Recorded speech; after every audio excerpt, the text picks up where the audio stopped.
Peuple de Dieu, shalom, shalom, shalom. Que le Seigneur vous bénisse. Je viens encore ce matin, par la grâce de Dieu, partager un message que Dieu a mis dans mon cœur. Je viens parler aux femmes ce matin. Voilà pourquoi le titre de ce message est « Femme, quelle est ta position dans ton foyer ?» Je vais d'abord rendre grâce à Dieu pour ces moments. Éternel Dieu de gloire, Dieu de bonté, Papa, je bénis ton nom, je glorifie ton nom. Seigneur, je viens te dire merci pour la grâce et pour le privilège que tu m'accordes. Seigneur, je prie que tu puisses prendre le contrôle de ce message. Je prie que le Saint-Esprit de Dieu descende maintenant et qu'il puisse me conduire. Seigneur, je prie que tous ceux qui écouteront ce message, Père, soient touchés par toi.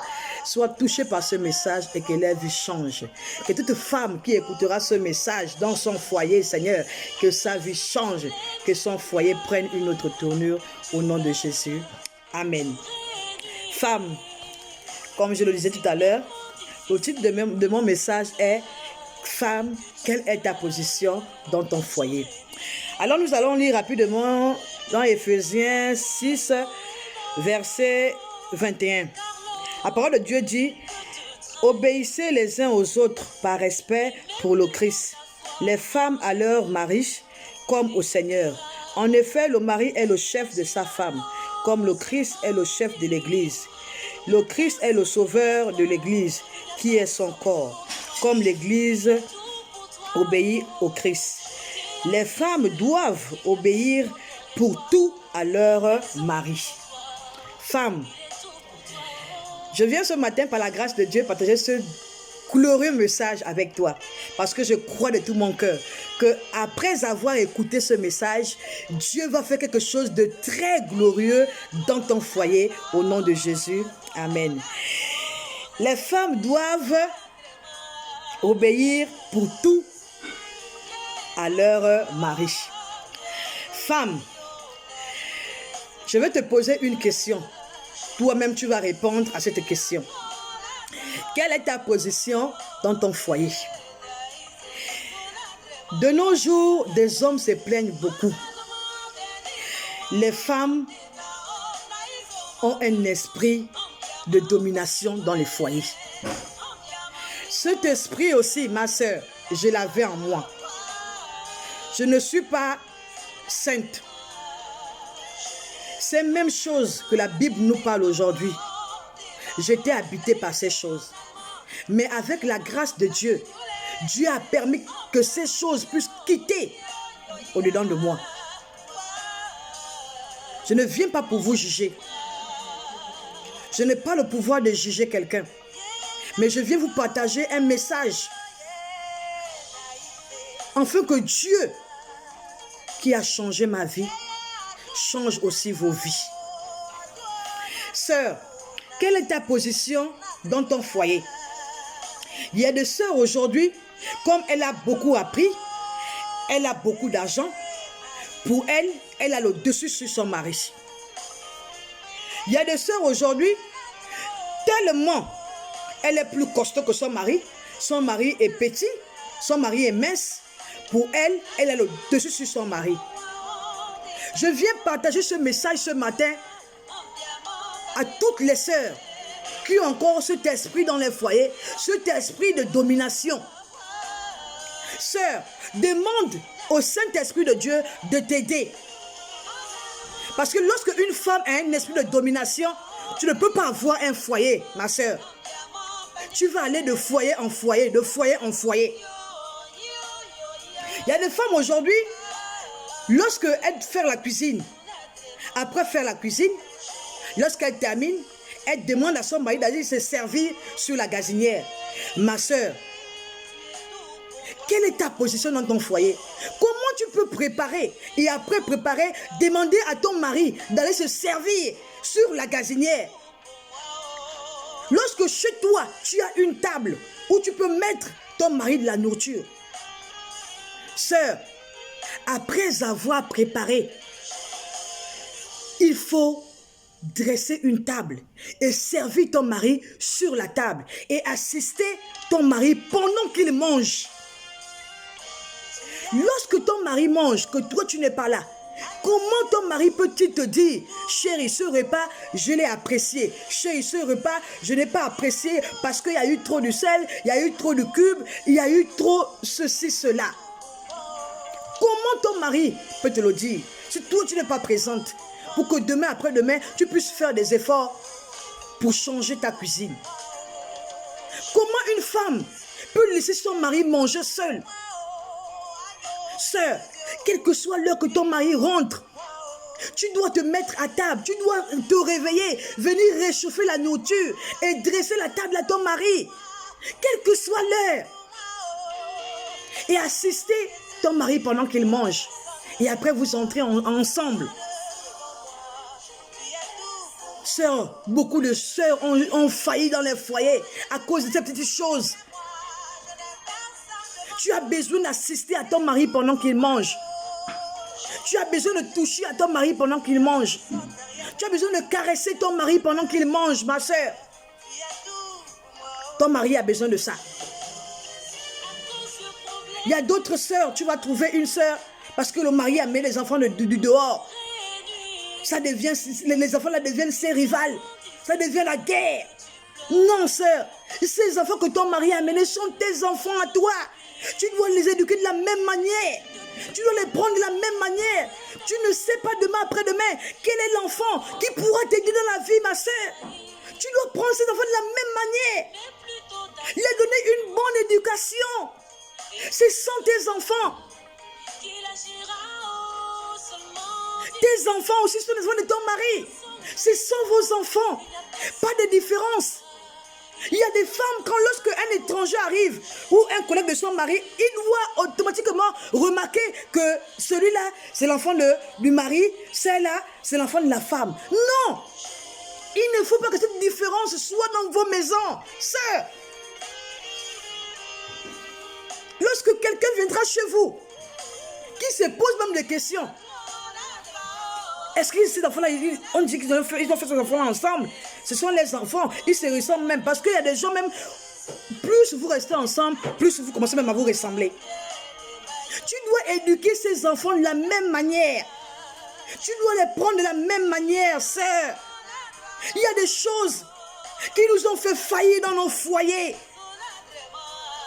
Il y a des choses qui ont fait en sorte que nos maris puissent nous fuir. Il n'y a pas de raison que toi, sœur, tu puisses mettre une différence entre vos enfants. Ce sont vos enfants. Si tu as un enfant de 3 ans, que ton mari a amené un enfant de 3 ans, quand tu laves ton enfant, lave les 2 enfants ensemble. Il n'y a pas à dire, toi, ma soeur, lave cet enfant, moi je lave mon enfant. Non, sœur, il faut arrêter ça. Ce sont des choses qui ont brisé plusieurs foyers. Il faut arrêter ça, sœur. Demande au Saint-Esprit de rentrer dans ton foyer. Voilà pourquoi un foyer sans la parole, un foyer qui a voix à l'échec, un foyer doit avoir la parole. Lorsqu'il y a la parole dans ton foyer, le Saint-Esprit de Dieu t'aide, il t'enseigne, il te montre comment tu dois éduquer les enfants. Sœur, il faut vraiment vous ressaisir. Il y a des choses qui ont beaucoup fait qu'on puisse faillir dans nos foyers. Il faut beaucoup vous ressaisir. Je vous ai toujours dit que de vous-même, vous n'allez pas pouvoir, sœur. Je n'ai pas pu de moi-même. Mais le Saint-Esprit de Dieu m'a aidé. M'a aidé dans toutes ces choses. Aujourd'hui, grâce à Dieu, je peux vivre avec mes enfants tranquillement, sans problème. Toi aussi, sœur, tu dois faire la même chose. Cherche la parole, cherche Dieu. Et tu vas vivre une vie agréable avec tes enfants. Il y a des sœurs qui dominent trop sur les maris. Une sœur, tu dois avoir un secret pour ton mari. Tu dois avoir un secret dans ton foyer. Ton foyer a des secrets. Malgré les problèmes que tu peux avoir avec ton mari, quel que soit le degré du problème, tu n'as pas à sortir le secret de ton mari, sœur. Même si ton mari, avant hier, a fait les selles sur le lit, a pissé au lit, tu n'as pas, sœur, à sortir les secrets de ton mari. Ce sont les secrets de ton foyer. Ce sont les secrets que tu dois mourir avec. Tu n'as pas le droit de faire cela. Il y a des sœurs, lorsqu'elle a les problèmes avec son mari, elle est la première à sortir de sa maison, se mettre à la terrasse, commencer à parler de mauvaises choses à son mari. Tu es un pisseur au lit, tu es un soulard, tu es comme ça, sœur. Il y a des secrets de foyer. Il n'y a que le Saint-Esprit de Dieu qui peut te donner la sagesse dans ces choses. Il n'y a que le Saint-Esprit de Dieu. Il n'y a pas de raison que toi, femme, tu puisses te lever, commencer à parler de la vie de ton mari dans le quartier. Tu te réveilles le matin, au lieu de faire le ménage, au lieu de travailler chez toi, tu commences à aller chez la voisine, parler de ton mari, critiquer ton propre mari. Sœur, c'est un esprit. Demande à Dieu de t'aider. Il n'y a pas de raison que toi, sœur, tu ailles dans le quartier, chez les voisines, tu commences à parler de la vie privée de ton mari. C'est pas normal, sœur. Tu vas rester sans mari. Il n'y a pas de raison, sœur, que tu as l'âge de 45 ans, tu as l'âge de 40 ans, tu n'as pas un homme, parce que l'esprit de domination domine sur toi. Il n'y a pas de raison, sœur. Il y a des choses dans le foyer qu'il ne faut jamais faire. Ton mari reste ton mari. Ton mari est ton fils. C'est ton premier fils. Tu dois couvrir la vie de ton mari. Comme je vois parfois des sœurs aujourd'hui, lorsqu'elle a eu les ennuis avec son mari, elle commence à aller même au travail, elle commence à aller partout, commencer à parler de la vie de son mari. Vous voyez comment il est, je l'ai lavé, je l'ai arrangé, tout cela. Mais sœur, tu as fait ces choses, c'est vrai. Mais cet homme aussi a fait des choses dans ta vie. Quels que soient les problèmes, tu ne dois pas aller parler de la vie de ton mari, sœur. C'est ton mari. Dans un foyer, il y a des secrets de foyer qu'on doit garder jusqu'à la mort.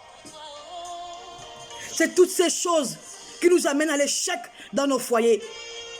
Il faut vous ressaisir, sœur. Il faut vraiment vous ressaisir. Une femme ne parle pas à son mari comme si elle chassait un chien.